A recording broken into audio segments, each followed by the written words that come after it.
बिस्मिल्लाहिर्रहमानिर्रहीम। अस्सलामु अलैकुम।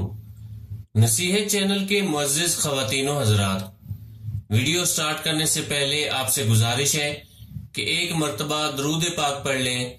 जज़ाकल्लाह।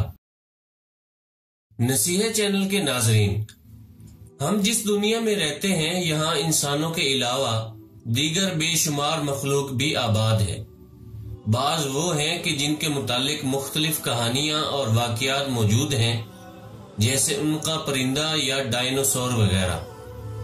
बाज वो हैं जिन्हें हम इंसानी आंख से देख सकते हैं, जैसे हमारे इर्द गिर्द पाए जाने वाले बेशुमार इंसान और हैवानात, चरिंद परिंद वगैरह। बाज वो हैं जिन्हें हम इंसानी आंख से तो नहीं देख सकते, हाँ अलबत्ता महसूस जरूर कर सकते हैं, जैसे हवा, खुशबू और बदबू वगैरह।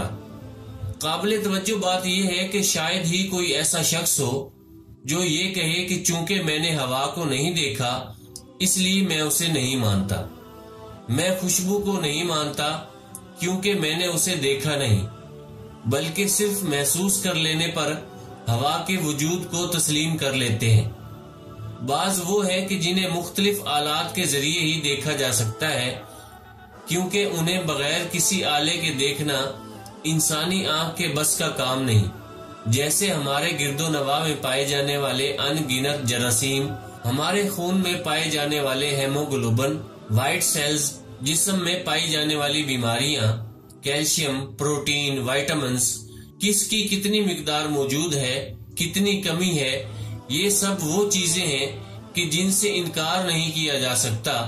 अगरचे बेशुमार अफराद ऐसे हैं कि जिन्होंने इन बयान करदा अशिया में से किसी एक को भी नहीं देखा, लेकिन फिर भी हम सब मानते हैं कि इनका वजूद है।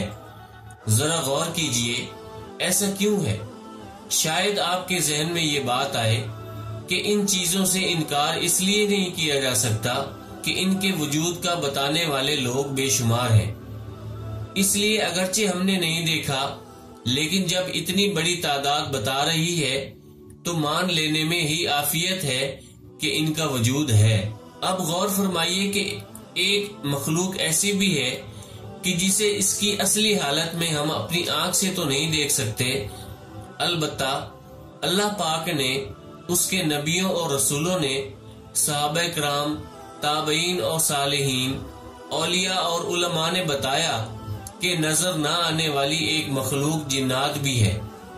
फिर क्या वजह है कि एक तरफ बड़ी तादाद को दलील बनाकर नजर न आने वाले जरासीम, खून के सफेद और सुर्ख अज्जा और कैल्शियम वगैरह के वजूद का इकरार, और दूसरी तरफ माअज़ल्लाह जिन्नात का इनकार। यकीनन ये तजाद और कम अकली की बात है, क्योंकि जब सबसे सच्चे हमारे रब और उसके सच्चे रसूलों, बेशुमार औलिया और उलमा ने फरमा दिया कि जिन्नात का वजूद है, तो बस बंदाए मोमिन को तस्लीम कर लेना चाहिए कि जिन्नात का वजूद है। जिन्नात के वजूद का इनकार दायरा इस्लाम से निकल जाने का सबब है। रसूलुल्लाह सल्लल्लाहु अलैहि वसल्लम ने जिन्नात की मुख्तलिफ शक्लों के बारे में फरमाया। जिन्नात की 3 किस्में हैं।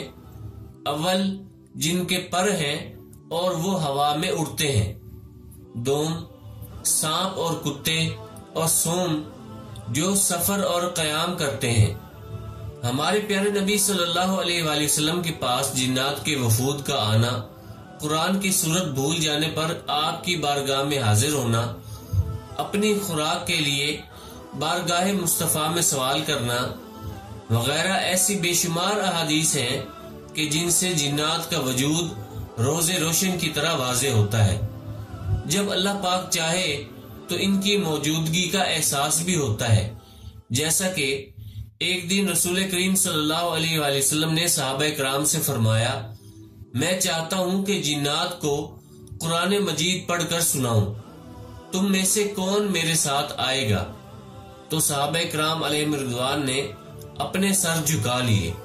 दूसरी मर्तबा भी ऐसा ही हुआ। जब आपने तीसरी मर्तबा इरशाद फरमाया तो हजरत सैयदना अब्दुल्लाह बिन मसूद रदियल्लाहु ताला अन्हु आपके साथ हो लिए। हजरत अब्दुल्लाह बिन मसूद रदियल्लाहु ताला अन्हु फरमाते हैं کہ میرے علاوہ آپ صلی اللہ علیہ وآلہ وسلم کے ساتھ کوئی دوسرا نہ تھا۔ ہم چلتے رہے یہاں تک کہ مکہ مکرمہ کی ایک وادی شعب الحجون میں داخل ہوئے۔ نبی کریم صلی اللہ علیہ وآلہ وسلم نے میرے لیے ایک دائرہ کھینچا اور مجھے اس میں بیٹھنے کا حکم فرمایا اور تاکید فرمائی کہ میرے واپس آنے تک یہاں سے باہر نہ نکلنا۔ پھر آپ صلی اللہ علیہ وآلہ وسلم وہاں سے تشریف لے گئے اور کھڑے ہو کر تلاوت قرآن کرنے لگے۔ میں نے گدھ کی مثل اڑتے ہوئے پرندوں کے پروں کی پھڑپڑاہٹ سنی۔ میں نے شدید شور بھی سنا، حتیٰ کہ مجھے نبی کریم صلی اللہ علیہ وآلہ وسلم کے متعلق اندیشہ ہوا۔ پھر بہت سی کالی چیزیں میرے اور حضور کے درمیان حائل ہو گئیں، حتیٰ کہ مجھے آپ کی آواز مبارک سنائی نہ دیتی تھی۔ پھر وہ سب بادل کی طرح چھٹنا شروع ہوئی یہاں تک کہ غائب ہو گئی۔ اسی دوران فجر کا وقت ہو چکا تھا۔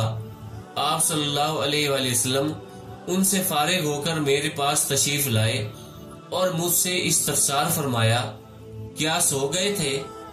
میں نے عرض کی، اللہ پاک کی قسم نہیں یا رسول اللہ صلی اللہ علیہ وآلہ وسلم، میں نے کئی مرتبہ ارادہ کیا کہ لوگوں کو مدد کے لیے بلاؤں، یہاں تک کہ میں نے سنا کہ آپ جنات کو عصا مبارکہ سے مارتے ہوئے ارشاد فرما رہے تھے، بیٹھ جاؤ۔ تو سرکار مدینہ صلی اللہ علیہ وآلہ وسلم نے ارشاد فرمایا، اگر تم یہاں سے باہر نکل جاتے تو تمہاری خیر نہ تھی، ان جنات میں سے کوئی تم کو پکڑ لیتا۔ پھر آپ صلی اللہ علیہ وآلہ وسلم نے ارشاد فرمایا، کیا تم نے کچھ دیکھا؟ میں نے عرض کی، جی ہاں، میں نے کالے رنگ کے کچھ آدمی دیکھے جن پر سفید کپڑے تھے۔ حضور نے فرمایا، وہ نصیبین کے جنات تھے۔ میں نے عرض کی، میں نے شدید قسم کا شور بھی سنا تھا۔ آپ صلی اللہ علیہ وآلہ وسلم نے ارشاد فرمایا، وہ اپنے درمیان ایک مقتول کے فیصلے میں جلدی کر رہے تھے۔ انہوں نے مجھ سے فیصلے کے لیے کہا تو میں نے ان کے درمیان حق فیصلہ کر دیا۔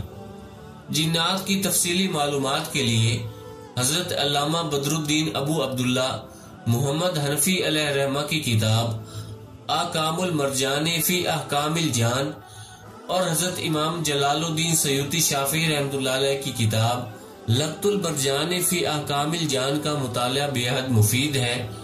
دوستو، اپنے رشتہ داروں کا اور گرد و نواح کے سب لوگوں کا خیال رکھیے۔ اگر ویڈیو پسند آئی ہے تو اسے لائک اور شیئر کر دیں، کمنٹس میں اپنی رائے کا اظہار ضرور کریں، اور اگر آپ نے ابھی تک ہمارے چینل نصیحت کو سبسکرائب نہیں کیا تو معلوماتی ویڈیوز دیکھنے کے لیے ہمارے چینل نصیحت کو سبسکرائب کر لیں، ساتھ دیے بیل آئیکن کو پریس کر دیں۔ جزاک اللہ۔